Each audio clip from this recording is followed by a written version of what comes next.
sou Virgílio Medeiros e você está no canal Seja BH, Reflexões Espíritas para a Nova Era. Seja bem-vindo ao nosso canal, divulgue, comente, deixe o seu like para que cada vez mais possamos aprimorar as nossas lições sobre o Espiritismo. Hoje vamos tratar sobre o assunto da mediunidade e o papel do perispírito nas diversas faculdades mediúnicas que existem. Todos nós sabemos que a mediunidade é uma faculdade que permite ao médium estar entre o mundo dos encarnados e também receber impressões e mensagens do mundo espiritual. A mediunidade é uma ferramenta neutra utilizada para a nossa evolução e a evolução individual do médium, daquele que possui esta faculdade. A mediunidade tem fatores físicos e morais, e é o que nós vamos ver a seguir. Os médiuns existem de todas as idades, independente do sexo, da raça, do credo religioso e até mesmo da condição intelectual e moral. É uma ferramenta como a inteligência ou outras qualidades que possui o ser humano. O médium toma de um lápis, se concentra e, num movimento febril, começa a receber uma mensagem, que no caso da psicografia, a mensagem vai ficar grafada nas páginas, expôs a ideia do espírito que o inspirou.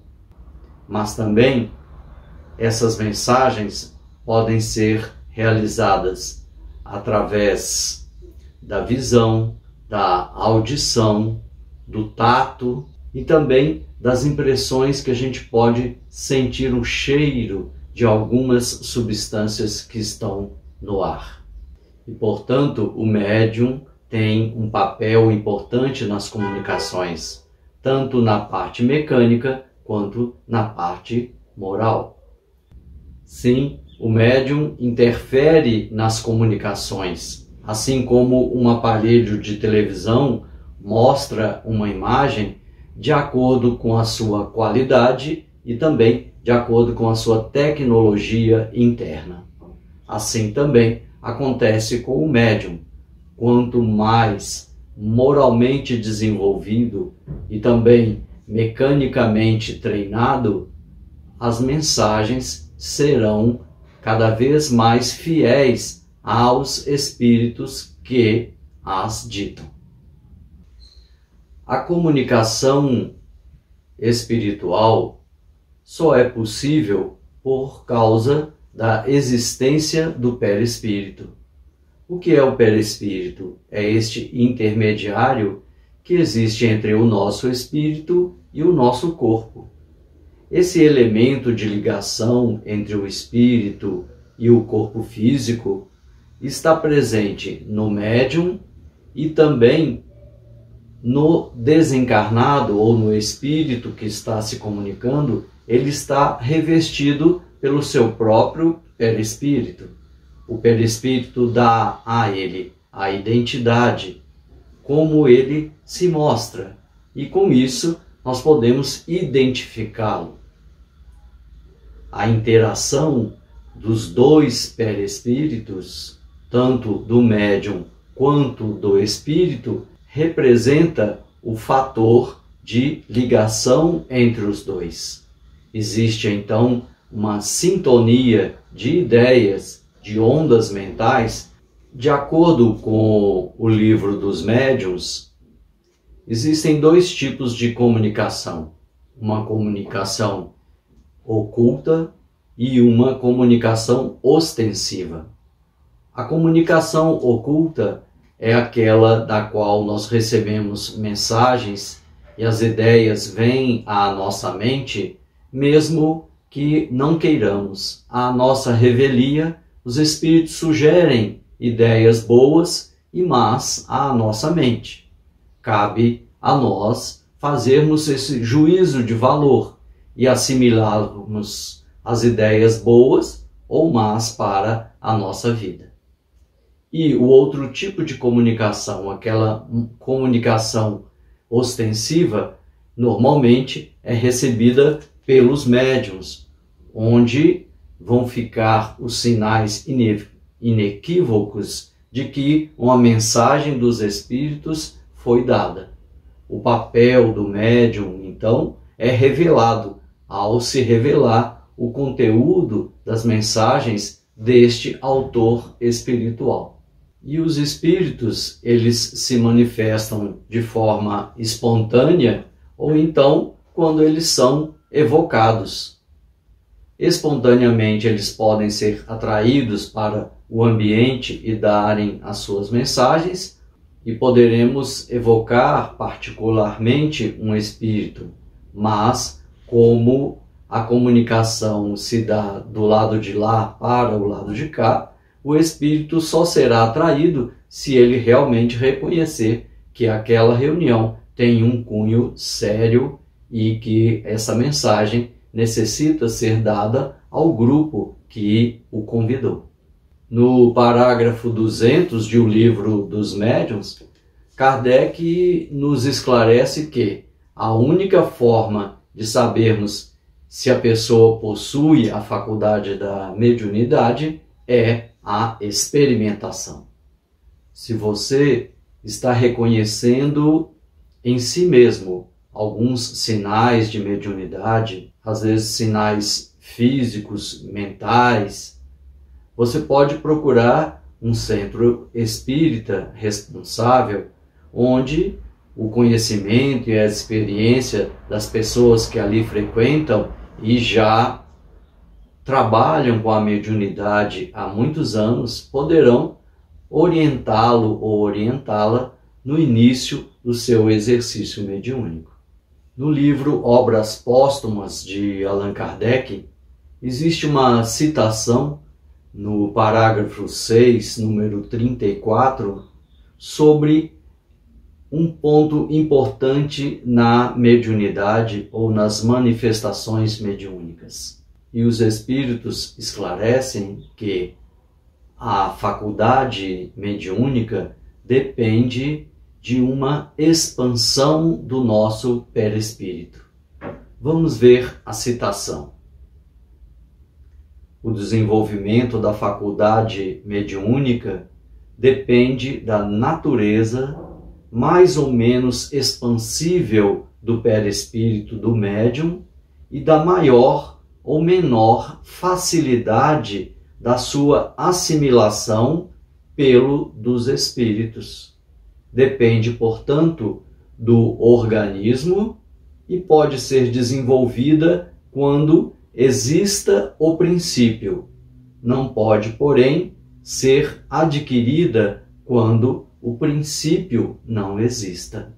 Dessa forma, sendo o perispírito o agente de todos os fenômenos espirituais, nós podemos dizer que na mediunidade existem então fatores que devem ser combinados.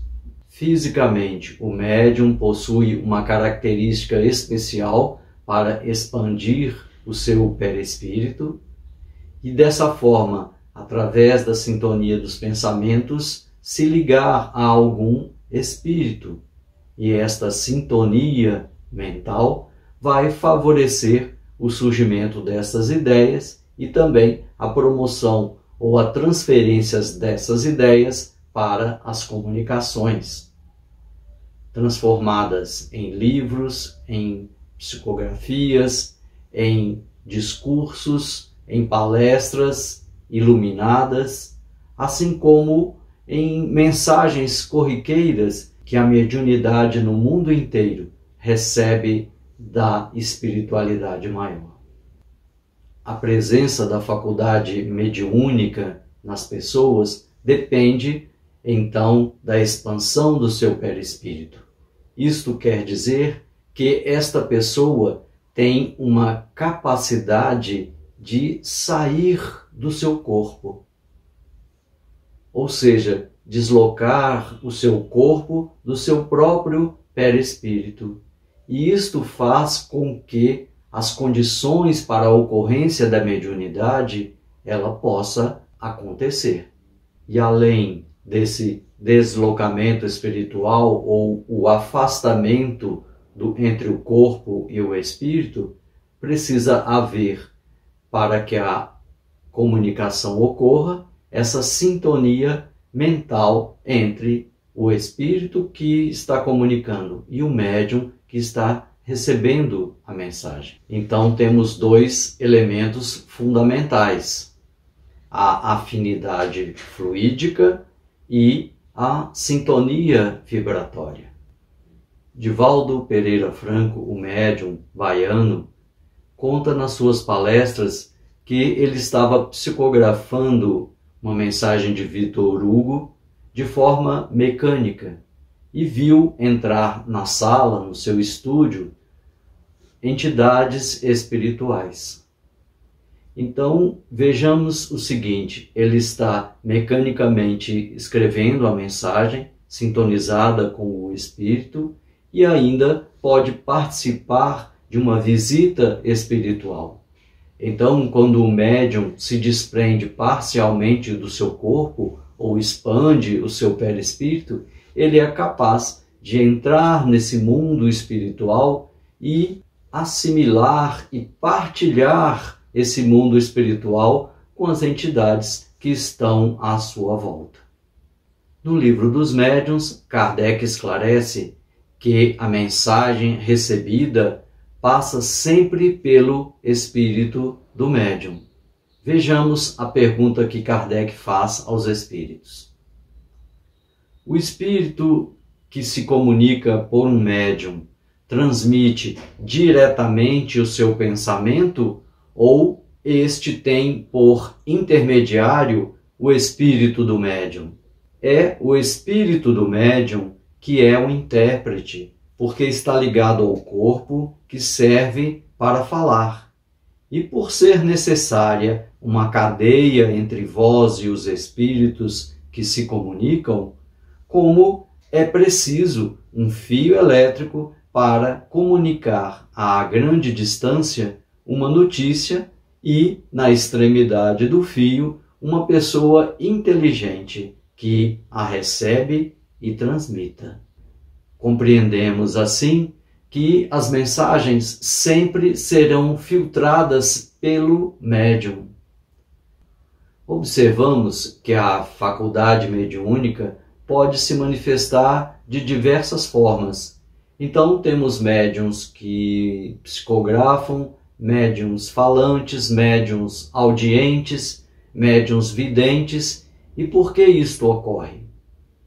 Como nós dissemos que o perispírito deve se deslocar do corpo físico para que esta área possa ser inundada dos pensamentos espirituais do comunicante, então, se você parcialmente desprende o seu perispírito e as células da visão, ou da audição, ou do tato, ou da fala são mais expostas, então os espíritos poderão utilizar destas células perispirituais para fazerem as suas comunicações. E daí a grande variedade dos dons mediúnicos. Alguns médiuns possuem várias formas de manifestações mediúnicas por sua capacidade de desprender do seu perispírito e também de sintonizar com esses espíritos de alta estirpe, de alto nível de espiritualidade, que vão utilizar das capacidades dos médiuns de acordo com as suas melhores capacidades ou as suas melhores formas de darem a sua comunicação, aquela que for mais fiel e que vá realmente ser útil a todos que acompanham o exercício da mediunidade.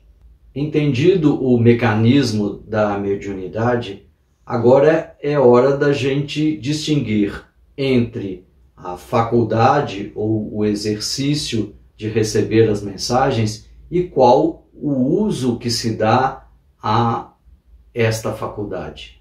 Se a faculdade é neutra, não podemos dizer a mesma coisa sobre o seu uso, que pode ser bom ou mal, dependendo da condição moral e espiritual do médium. E para isso temos uma fala de Emmanuel, que diz: o exercício da mediunidade nas tarefas espirituais exige larga disciplina mental, moral e física, assim como um grande equilíbrio das emoções. Reconheçamos, então, acima de tudo, que o mais importante do que sermos bons médiuns no que toca à faculdade é sermos médiuns bons a serviço de Jesus. Muito obrigado, muita paz.